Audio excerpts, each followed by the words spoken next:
What's going on? Jet Set Anime, and we are here today to tune into One Piece episode 1073. Last week was absolutely insane. Luffy really got into his bag and showed why the girl said that his power is the most ridiculous power in the world. He really showcased that. He showcased why he is a Yonko now, not only in status but also power. And he also showed why he is Joy Boy, because his power just brings a smile to your face. Even it's almost like it breaks the fourth wall, because it makes the viewer smile, as well as, anyone that is on Luffy's side in that world, they smile as well. So that's kind of why Roger said that he wishes he was alive during Joy Boy's time 800 years ago.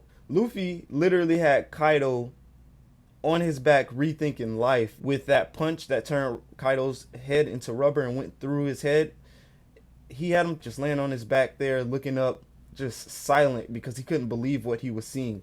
Luffy's power definitely exudes a godly aura, almost to the point where Kaido asked if he was really Straw Hat in a way. He asked who he was because he just couldn't believe it. And of course, Luffy went through his whole spiel about surpassing him and becoming the Pirate King. So it's definitely Luffy, but it's just that power transforms him. That's definitely why he's the sun god Nika when he's in Gear 5. But can't wait. I'm excited to see what more he can showcase with this power. Let's go ahead and jump into it. I'm not going to do too much talking. Let's go. It's like a mixture between the drums of liberation and overtaking. This OST. When your mind and body catch up to your power, awakening occurs. Just does whatever the heck he wants to do.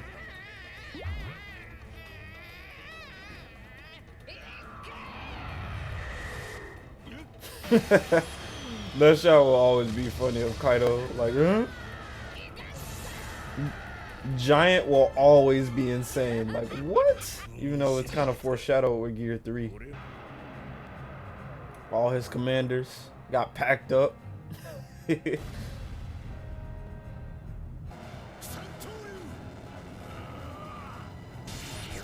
lot of fill-in this episode. They're showing all the endings of all of the main fights, or at least his commanders, at least from what I'm seeing. So it seems like they're just trying to fill in space.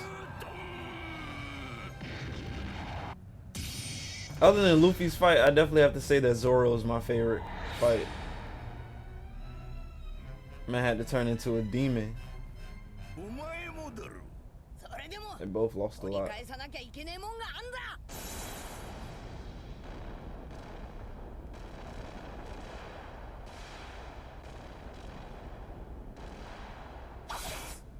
That art was definitely weird looking.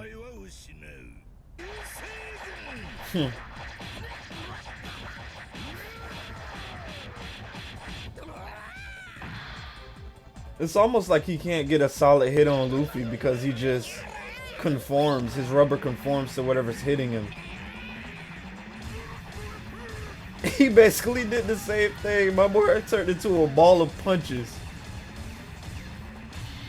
These blows, like, they're affecting Kaido differently from before. Like, every time Luffy hits him now, you're seeing blood or like actual pain rather than him just tanking it like before Gear 5. Starting to overtake now that the smoke is even reaching them at the top. The smoke and the fire.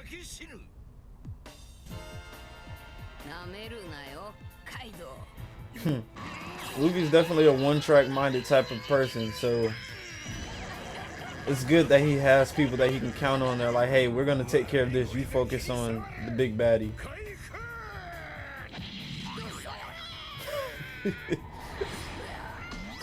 Ooh, sheesh.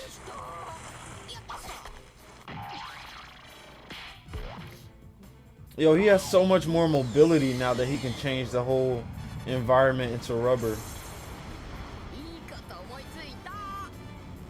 An idea. Fire just taking everything over. Yo, Chopper is losing it, bro.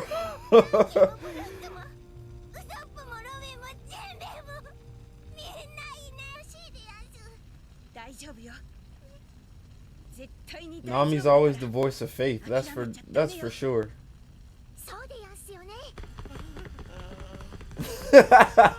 Of course, Beppo's out, man.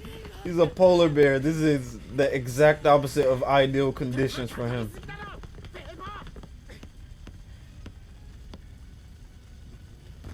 Bro, Kanzimbo really screwed everybody with this fire.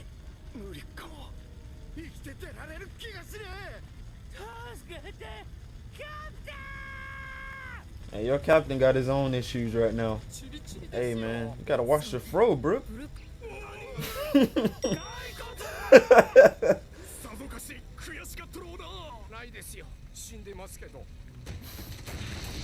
I am dead, though, as he's talking to them. I guess crazier things have happened in One Piece. Obviously, Raizo has something up his sleeve. Okay. Jinbei has his card now. That's what makes it so much worse, though, because it's like they can't use water from the sea because Kaido's lifted Onigashima. So that's what makes it so much worse. It's just, it's burning. There's nothing that they can do about it.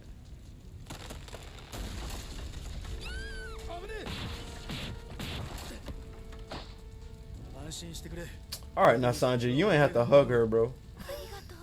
Trying to get hugs in. Fire's just growing.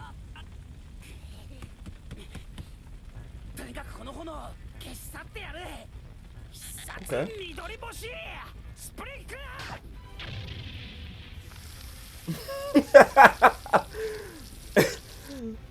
That's it?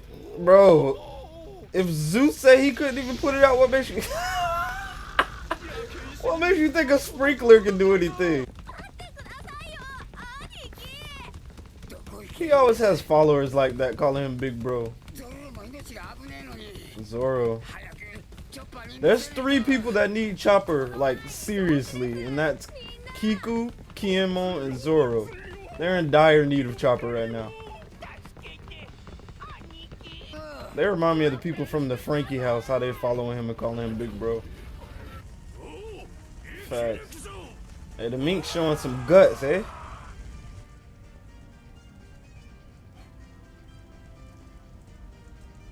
Here we are. Jinbei. Facts. You know Luffy's never wrong about character, and Jinbei, good on him for following his captain. Kazuki Castle.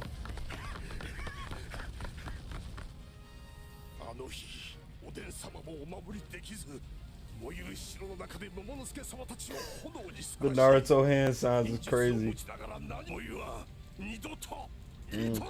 Said it's never gonna happen again. I remember this. So he just took some of Zunisha's water and saved it for just in case something like Kazuki Castle happens again. And here we are, Onigashima, it's happening. Elephant's bath.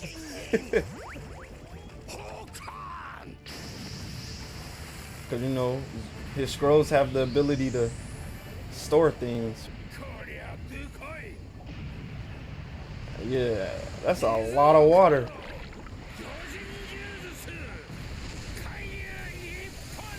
Ocean current shoulder throw. Hey, Jinbei's in his element in there, boy, I tell you. Wow. And just think about it. They were there looking for Raizo. Jack and his subordinates were there looking for Raizo. So imagine if they would have found him. He wouldn't have been here to save everybody from the fire. It's crazy how it all comes full circle. All because the minks stood 10 toes down and didn't give Raizo up. Jeez, that is a crap ton of water, man. Zunisha's big though, so. Man, I just get annoyed with Momo sometimes because he's such a coward, but you have to remember he's still a boy, even though he's in a man's body now. Yo, she been yanking on this man's whiskers literally since he became a dragon and she met up with him.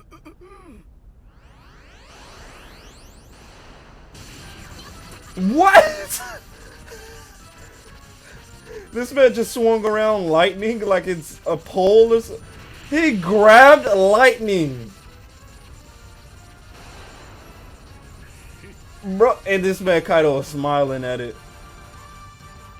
He can do whatever he wants. Like, there's no limits to what he can do. It's crazy. So that episode was cool. You know, it definitely gave off like a filler type, like I wouldn't say it's filler because it's canon, but like a fill-in type of episode. You know, they had the flashbacks, like I mentioned during the episode, to kind of show all the endings of all the main fights. And this episode was just it moved the plot along by them taking care of the fire issue, but in the grand scheme of things, we didn't move very far forward, should I say. So I mean, this episode was necessary, but at the same time, it's just there wasn't much to it. I definitely thought it was very clutch of Raizo to have saved some of Zunisha's water from when she was bathing herself on when they were in Zou.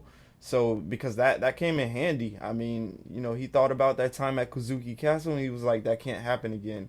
And it was happening again here in Onigashima, and he had a resolution for it. So that was very cool. That was cool of Jinbei to be able to take that water and spread it throughout the castle that way with the shoulder throw. And it was very clutch. Now Luffy can really focus on the fight and actually not have to worry about anything because the battle is done downstairs. They've won downstairs basically. Luffy just has to do his part. They win the battle against the Beast Pirates. So I can't wait to see the climax, the ending of this arc has to offer. Unfortunately, according to the preview for next week is a filler episode, so I probably won't do a reaction to that one, but we'll be back the following week to definitely get into it. The episode ended very insanely with Luffy grabbing lightning, swinging around it, and actually taking it into his hand. Now that is a way to end an episode to get the people excited for what happens next, because that is ridiculous. It is. It's like Luffy can't, anything that he can think of, because he said he had an idea, so anything that he can think of, he can literally do with this Gear 5 power. And that's scary, thinking about Luffy's personality and his creativity. That's scary to think about, because if he could just think it up and do it, I mean, that's crazy. So definitely excited. Again, I greatly appreciate it. Thank you for tuning in. Have a great one.